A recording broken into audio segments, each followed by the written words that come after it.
안녕하세요. 캐나다 가장 북쪽 대도시에 살고 있는 캐나다생입니다. 저번에 맛보기 첫눈이 오더니 오늘 제대로 첫눈이 내렸네요. 이제 본격적인 겨울 시작인데요.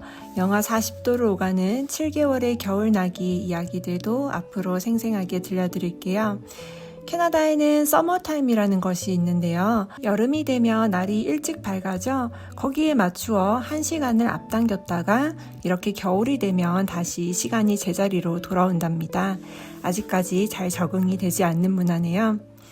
오늘은 저번 영상에 이어 이상하다고 생각되었던 캐나다 문화에 대해 좀 더 이야기 드려볼까 합니다. 요즘 아이가 학교 가면서 체감하고 있는 것 중 하나인데요. 아이 학교가 너무 자주 쉽니다. 저희 때는 토요일도 학교 갔었는데 여기는 5일 학교 가면서 왜 이렇게 쉬는 날이 많을까요? 아들한테 이런 라떼 얘기를 했더니 엄마 그렇게 어떻게 살았어? 이러더라고요. 캐나다는 공휴일도 자주 있고 PD데이라고 선생님들 교육하는 날도 있는데 그러면 아이들이 학교를 안 갑니다. 이러다 보면 한 달에 아이가 학교를 안 가는 날이 자주 있어요. 일하는 엄마 아빠들에게는 곤란한 상황이 아닐 수 없는데요. 또 여기는 직장이 아이들 문제라면 관대하게 일을 빼주곤 해서 그게 그렇게 문제가 안 되는 듯합니다. 또 캐나다 처음 와서 신기했던 것은 대낮에 아이들을 데리고 다니는 아빠들이었어요. 아이 데리러 가면 학교 픽업할 때도 많이 볼 수 있는 장면인데요. 낮에 놀이터에 걸음마 하는 아기 데리고 오는 아빠들도 많이 볼 수 있답니다. 처음에는 참 이상하다. 한 집안의 가장이 이 시간에 일을 안 할 수가 있나? 이러면서 그 집안 사정까지 걱정하는 쓸데없는 생각을 했었는데요. 캐나다의 육아휴가 시스템을 알고 나니 이해가 가더라고요. 캐나다는 아빠들도 육아휴가를 내는 것이 아주 일반적이랍니다. 그리고 일을 하더라도 근무 시간이 장시간이 아니다 보니 보통 4시 반에 퇴근하면 이렇게 오후에도 아이들을 데리고 다니는 아빠들을 자주 볼 수 있어요. 세 번째는 현관에 따로 신발을 두는 곳이 없습니다. 신발을 실내에서 신기도 하죠.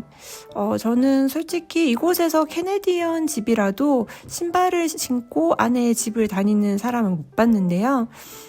외부인이 신발을 집 안에 신고 들어오는 경험을 한 적은 있답니다. 예전에 캐나다에 워킹으로 있을 때였는데요. 한번 그 집에 혼자 있는데 소방서에서 건장한 남자 몇 분이 이렇게 점검을 하러 나왔었어요. 그런데 신발을 그대로 신고 집 안에 들어오는 거예요. 너무 불쾌하고 기분이 안 좋았는데 당연한 듯이 그렇게 하니 말하기도 그렇고 고민을 하고 있는데 다 끝났다고 하고 가더라고요. 나중에 캐네디언 친구에게 이 이야기를 하니 여기는 낯선 사람이 집에 왔는데 그게 신발을 벗으면 그게 더 이상한 거라고 하더라고요. 이곳 사람들은 외부에서 묻는 흙이나 먼지에는 관대하지만 몸에 있는 이런 균이나 땀, 채취 이런 것에 예민해서 오히려 신발을 벗는 것이 예의가 아닌 경우가 많다고 해요. 예를 들어 저희가 음식 먹는 곳에 가서 아이가 의자에 올라가고 싶어 하면 당연히 아들에게 신발을 벗고 올라가라고 하는데요. 그걸 본 친한 직원이 이렇게 너 발 씻었어? 이렇게 농담하더라고요. 가만히 보니 이곳 아이들은 이런 곳에 올라가도 신발을 신고 올라가더라고요. 오히려 신발을 벗고 올라가는 것이 땀이나 발냄새와 같은 그런 채취를 묻힐 수 있으니 비위생적이라는 인식이 있는 듯합니다. 그러니 막 신발을 신고 어디 올라가거나 집에 들어갈 때 이 사람이 예의가 없는 것이 아니라 이것이 나를 위한 배려구나 라고 생각하실 수 있을 것 같아요. 어떤 사람들은 물어보더라고요. 신발을 내가 벗기를 원하니? 이렇게요. 혹은 겉에 이렇게 뭔가 쓰고 들어오는 사람들도 있었고요. 꼭 신발을 벗기를 원한다면 먼저 정중하게 알려줄 수 있을 것 같아요. 물론 눈이 많이 오는 곳에서 눈이 묻은 부츠를 신고 들어오지는 않습니다. 다음에 또 저희 시부모님이 캐나다에 오셔서 놀라셨던 것이 분리수거입니다. 선진국이면 더 분리수거를 잘해야 하지 않나 싶은 마음이 들 정도로 저도 처음에 느꼈던 부분인데요. 이전에 살던 온타리오 런던에서는 음식물도 따로 분리하지 않았어요. 미시사가나 이런 토론토와 같은 큰 대도시에서는 지금 여기도 그렇고요. 음식물 분리수거를 하는데요. 그것도 티백이나 휴지 같은 것은 그냥 음식물에 같이 넣어도 된답니다. 이렇게 재활용도 한국과 같이 철저하게 분리수거하는 통이 있거나 이렇지 않고요. 분리수거 비닐에 넣어두면 가져가서 처리장에서 다시 이렇게 수거를 하는 방식으로 하더라고요. 편하기는 한데 처음에 뭔가 이렇게 죄책감이 많이 느껴지는 그런 시스템이었어요. 또 처음에 캐나다 집에 오시면 가장 적응이 안 되는 것이 건식 욕실입니다. 화장실은 뭐니 해도 물청소 싹 하는 것이 깔끔한데요. 수채구멍이 없는 이 건식 욕실이 처음에는 정말 적응이 안 되더라고요. 또 적응되면 좋은 점들도 있는데 편한 점도 또 불편한 점도 함께 공존하는 듯합니다. 그리고 처음 오셔서 운전하시면 이렇게 가장 많이 보는 스탑 사인, 여기는 무조건 멈추었다 가는 것인데요. 안전을 위한 것이기도 하고 질서를 위한 것이기도 합니다. 특히 사거리에서 신호등이 고장났다면 이 스탑 사인의 문화가 빛을 발하는데요.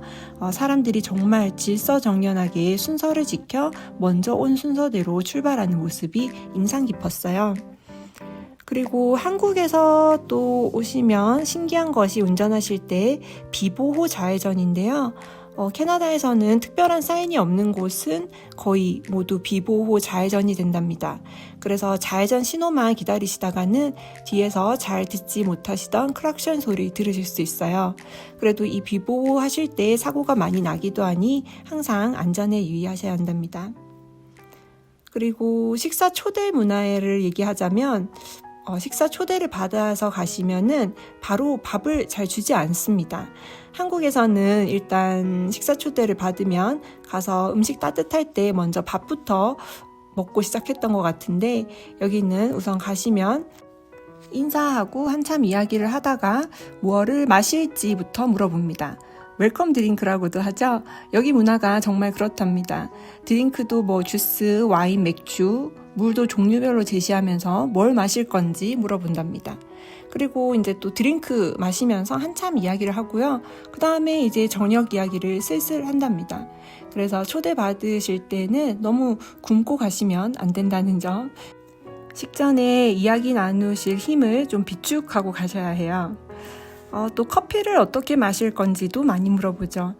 이곳은 아무 커피집을 가도 커피를 어떻게 마실 건지 물어봅니다. 우유, 크림, 설탕을 기호에 맞게 무료로 넣어주는 것인데요. 역시 개인의 기호가 중요시되는 나라죠. 어디 초대를 받아서 가도 이런 커피나 티를 마지막에 줄 때 어떻게 마시는지 물어봅니다.